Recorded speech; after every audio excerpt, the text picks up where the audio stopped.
Hey, Deserving listeners. So in the last reaction video, I yammered so long that we just got about 5 seconds into this scene, which I'm guessing will be notable. So let's get back to it. I think you would be very cute and you would make a good wife. Thank you. I think the biggest concern on my end at this point would be the avoidance. I'm still here, aren't I? You are, but how do I know that you're not going to get on a plane and leave? Like, you weren't nervous that you'd walk into this pod and I wouldn't be here, right? No, I don't think so. So I, in the last episode, briefly got into this, and I won't talk too much about it, but I want to highlight that this is healthy in all likelihood, in that they both know their attachment style tendencies, or they have some awareness, and these kinds of questions are very important. These kinds of questions are concerning for a lot of people. A lot of people have these concerns, or really everyone does, but based on one's history, one will have a harder time answering those questions. Like right now, if I were to ask myself that question, how do I know that my wife isn't going to leave me anytime soon? Well, part of it has to do with our track record, but also a lot of it has to do with my and her histories, having been raised relatively well, such that I just tend to trust people and I tend to think that I'm lovable unless I'm being a dick, And so that isn't always a guarantee. And for people who have preoccupied anxious attachment, they, as he says, believe that they're not worthy and they're always assuming people are going to leave them. That's the preoccupied anxiety part of it.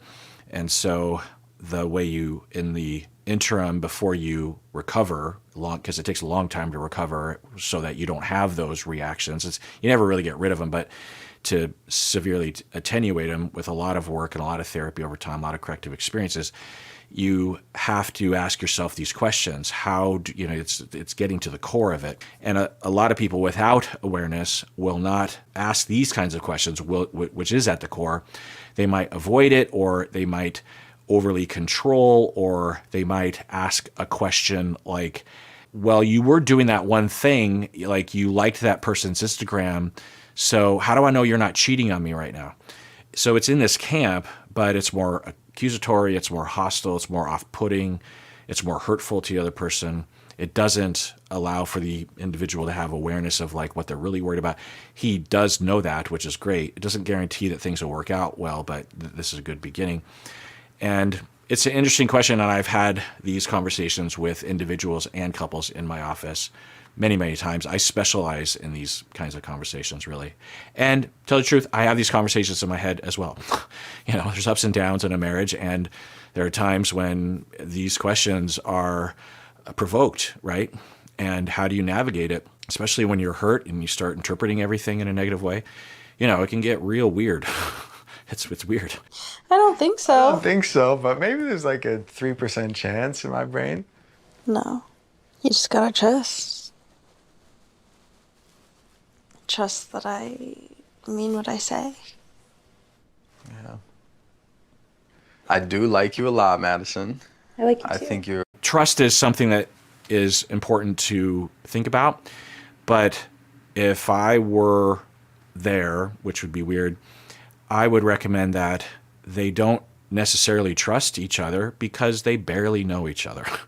They shouldn't distrust each other, but they have no idea whether or not the other person means what they say or is going to stick around long term. How could they? They both don't know if they want to stick around long term. So it's often talked about like, well, how come you don't trust me? Or you're just going to have to trust. You're just going to have to take the leap of faith. And it's complicated, of course, but that can be really hard for people because it's irrational. I trust my wife because we've been together for years and years, right? But in the very beginning, I didn't distrust her, but I didn't trust necessarily much. I trusted to some extent, but I wouldn't have put money down on certain outcomes being for sure, even about my own feelings, So this idea of trust, but what are the different levels of trust? Would it be helpful for him to trust her entirely? No. Would he be able to? No. And there's a part of him that's rational that would think, but I can't. So, but often people are at that tension of like, I can't, but you should. And it's like, it's such a simplistic way of putting it. And it's just the sort of surface level conversation. But can he trust that the things that she believes today are the truth? And can he trust that she will tell him how she feels for the most part? Can he trust that the process is worth pursuing? Yeah, those are much easier questions to answer, and there's enough data, at least from him. I mean, because he doesn't know what happened with Mason, you know. From his perspective, is there enough data to move forward with that sort of trust? Yeah. The other question that is really hard for people with preoccupied anxious attachment to even begin to ask themselves, let alone answer, is, well, okay, what if they do leave me? What then? Because none of us know if our partners are going to stay forever. Now, for people that are at least mostly securely attached, they don't plague themselves with that question over and over again, right? But, you know, that question will occur, particularly when things aren't going well or particularly in the beginning of a relationship. But for the preoccupied, anxious people, it's very important that they really fully explore that question, because often they avoid even asking that question. And it can help to follow through with the question. Okay, well, what? Okay, so if I were to ask him, pull him aside. So as you move forward, there is a chance that she will leave you, regardless of what anyone says, including her. We all understand that, right? So to try to reassure yourself that that won't happen, or to elicit that from her, is unreasonable and could actually push her away in the end, because she might feel like she has to say something she doesn't want to. So yeah, she could leave you. Even if she's a good person, even if you fall in love, even if you get married, it's possible. And what will happen for preoccupied, anxious people is they will have so much fear, depending on where they're at, they'll avoid just going any further with it. So, okay, well, I need to do everything I possibly can to make sure that doesn't happen. But it's very important that you follow through, because typically, especially for someone that presents the way that Alex does, is if they start to explore that question, they will say, oh, well, yeah, it'll probably trigger my abandonment traumas, and it's not going to be pretty, and it's going to hurt, but I'll get through it, and I have resources. I have friends and therapists and my own internal resources, and I'll get through it. And that has to be present with the preoccupied anxious attachment as often as possible, because without that, the answer to the question is, what if they leave me, is utter disaster. It's like this unknown abyss of horribleness. And of course, if an unknown abyss of annihilation and horribleness is the alternative to making sure a relationship is forever, then you are going to resort to a lot of destructive internal and external stuff to retain that relationship long term, right? And possibly, in all likelihood, sabotage that relationship so it does end. And then you're faced with the abyss of nothingness. So if you look into the abyss and discover it's not an abyss, and or, okay, well, let's, instead of looking to her for reassurance that she's not going to leave you, how about you now look toward building your resource system so that if she does leave you, which, you know, who knows, then you'll be able to get through it. Therapist, friends, distractions, ways of thinking, books that you read, whatever, you know, that kind of stuff. The day and like what happened and relationships in your life. And Yeah, I was like excited last night to just like come in and be like, this is what happened today. I cried 5 times. Like, yeah, I kind of love the drama. About Mason, honestly, he was really devastated. The way he handled it was weird. Mm-hmm. Like, obviously I liked him, but like I saw his true colors at the end. Okay, so this is going to be hard to get through for me. And I don't need to repeat myself, but yeah, okay.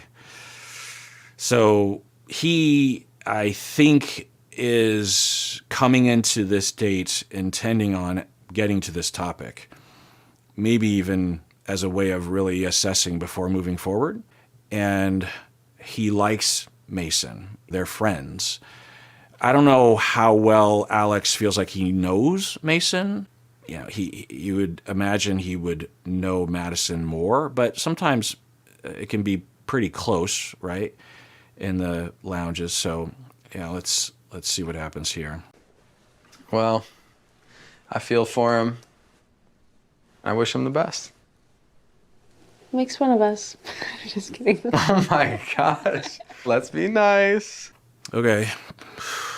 So let's remind ourselves that she liked Mason and Alex, and the topic sentence is fine that she was more into Alex than Mason, and so she broke up with Mason. Fine. Totally fine.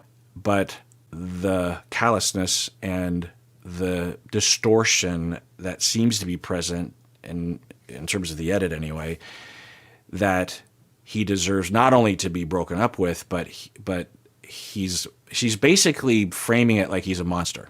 He is an abusive, horrible human being, right? Because if he just was mildly bothersome, then she would be framing it differently, right? She would be saying like, well, there were some concerns and, I feel bad for him and I wish him well, but, there were some issues there. That's different. She is gleeful when she talks about it. Breakups taste sweet. He's a clown. She's talking to Meg. He's a clown. And he says he feels bad. Alex feels bad for Mason. And then she laughs. Well, that makes one of us. Ha ha ha. It shows something, right? It would be so easy for her to be like, yeah, me too, even if she didn't, right? But it's this need. I assume, I hope it is a distortion. Because if it's not a distortion and she sees what we're seeing, then that's way worse, right? So I'm gonna hope and assume that the vision in her head about how Mason was treating her justifies what she is doing to her. I am nice. Let's be nice. He was not very nice to me. What did Mason say in here? He told me he was committed to me, and then he took it back after I broke up with him so that he could go save face with Meg. He was telling me that he told you something. Her description isn't inaccurate. It's a particular way of putting it, but we've seen many people in Madison's shoes experiencing that. Like with, was it Izzy and Johnny and Chris? Right, yeah. So Izzy liked Stacy and Johnny, and Johnny was seemingly coming from a difficult background, maybe not as bad, but difficult from my memory. And at the very least, dating-wise, she had very little confidence in her radar, in her picker, and she was really trying to avoid picking similar kinds of guys, and she avoided Chris at first because she thought that Chris resembled people that she would have dated before, so she was wanting to be with Izzy and declared such to both. And then when Izzy chose Stacy, Johnny was left alone and struggling and talking shit about Stacy in the lounge, if I remember right. And then she suddenly is saying, oh my God, no, Chris, he was always my number one. And I'm so dumb. And Izzy was the repeat of the past that I should have been trying to avoid. And, it didn't work out between Johnny and Chris, and it didn't work out between Johnny and Izzy. I mean, it's just an overwhelming experience. I can't imagine being in the pods in a scenario like that. And I could imagine viably switching loyalties like that, or I could imagine trying to convince oneself because it can feel very lonely to be alone, right? And it's like, well, that person likes me, so come on, well, let's be together and maybe things will work out. Yeah. And you sort of convince yourself. I could see that. So anyway, when Izzy was in Madison's shoes, well, then Izzy did do that. That is interesting. Izzy did go after Johnny, and Stacy did too. It must be something about people, humans, like kicking people while they're down. Because, you break up with someone and then you go after them? Easy target for bullying? Or easy targets? Because Mason and Johnny are both fairly easy targets. Yikes. Is that... It's like, I thought I was bringing up an example of that would contrast, but no. I know there are other contrasting examples. And like, you had talked to his other connection and it screwed him over. What? Did you ever tell him that you were also committed to him? No. Well, it's a confusing situation. He is saying that, Mason is saying that Madison put a fly in the ointment with Meg, and that biased Meg against Mason. And I would say, yeah, but Meg understood the landscape and the facts. She was likely affected by Madison's take, but it did look like Meg in the lounge was not fully on board at all, really, with Madison's point of view, when Madison's calling him a clown and the things. It looked like Meg internally was like, wow, that's a little much, but not exhibiting that outwardly because she's a nice, bubbly person on the outside. And she did, when talking with Mason, identify the facts that he did commit to her, to Madison. Now, Mason said that he didn't really mean it. He didn't have he was a man of very few words and few emotions. So, at least in terms of expression. And so, I would be filling in the gaps to say that he felt pressured. He kind of was, he used the word anyway. So I think that it's possible that Meg would have broken up with him anyway, because when push came to shove and she's like, wait, what have I really received from Mason as to how he feels about me that has power to it? And she couldn't come up with anything. And so that might have happened anyway. But Alex is being told this by Mason. He's putting it out there. And he's doing it in a diplomatic way, but I imagine this is going to throw a major wrench just before getting engaged. Do they get engaged? I mean, he seems pretty convinced of what Mason was saying, or at least he's not convinced either way, because when she said otherwise, he was like, oh, interesting. Well, it's a confusing situation in the pod. Yeah, interesting. Yeah, it's interesting. Being in the pod, maybe he fell in love with you, and then he also loved her, and he thought you were the choice to go with. So he committed to you, and then he realized that wasn't an option, but he still loved the other person, so he just was going to do whatever it took to get her. Yeah. Okay, so I cannot see this happening, but I think other people in Madison's shoes would just say externally anyway, that could be. And maybe I misread the situation. Anyway, let's get engaged. It's all in the past. But, well, I guess for him, this does trigger, and I think it should anyway. I wonder, so when it comes to insecure attachment styles, there are pros and cons. There are often a lot more cons, but there are some pros. And one of the pros to being preoccupied, especially if you've done a lot of work and self-awareness, is that it gives him the ability to actually really make sure that someone can be trusted in this way. And I think a lot of other people in Alex's shoes in this scenario, liking Mason and hearing his side of the story, would just stuff it or not really even pay attention to it, because he would say, well, in the pods, I've had a great time with Madison and she loves me. And so blah, blah, blah. So before, whereas for him, he has explicitly said, I am very, very concerned about being abandoned. And she abandoned Mason and mistreated him or misread him or something. And so he, in some ways, would over-apply that to him, but in other ways, in a strength-based or as a strength of his, he is attuned to it. Like, wait, so I think that will help. Is this headed towards a breakup? Because they were just talking about potentially getting engaged. So the reason why I say that is because I think a lot of people in Madison's shoes would just have a way of pushing past this, but I could see Madison digging deeper and being triggered even by this question. Her? It's just uncomfortable, like, for someone to be like, I'm committed to you, and then the next day just like be like, I didn't mean that. Like, imagine if I did that to you. I wonder if he'll ask for more information. It's just uncomfortable. What does that mean?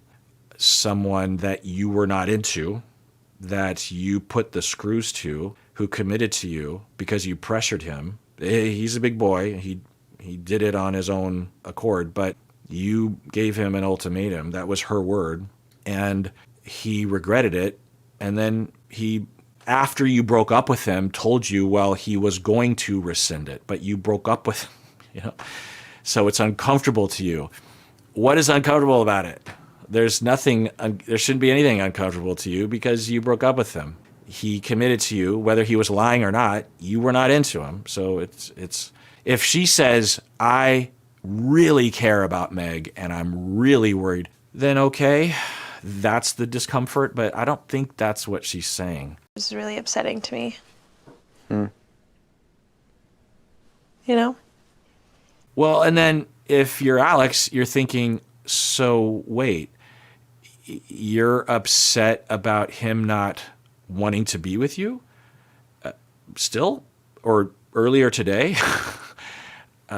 I thought you and I, like, what's going on here? I understand that perspective. I think I'm just a very understanding person. Just like I understand his perspective, and like imagine if there were two me's in the pods, right? And you were like very conflicted still today. But I wasn't. But imagine if you were, right? If there were like two of me's and you really felt the same way for both of them, and you just had to make a game time decision to pick one of them. That wasn't. It's interesting. He's drilling down. I don't know why he's drilling down on it. On the surface, it looks like he's just trying to stick up for Mason, which is interesting. But I also wonder if this is some sort of inquiry, some sort of test. So in the best case scenario, he's really trying to understand how she processes things, how she interprets things. And so he's trying to, in this moment, put her in his shoes to see if she can care. I think that's if that's true, that is very advisable and healthy. But if he's just trying to attack her or something, that's not okay.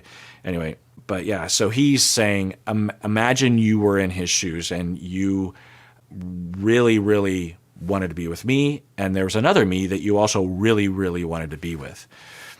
And just imagine what that would be like. And then game time decision, you have to make a call, and then you instantly kind of regret it, right? You could see that happening because that is basically what happened. I mean, that is one way of looking at it. I've said already, there's other possibilities when it comes to Mason.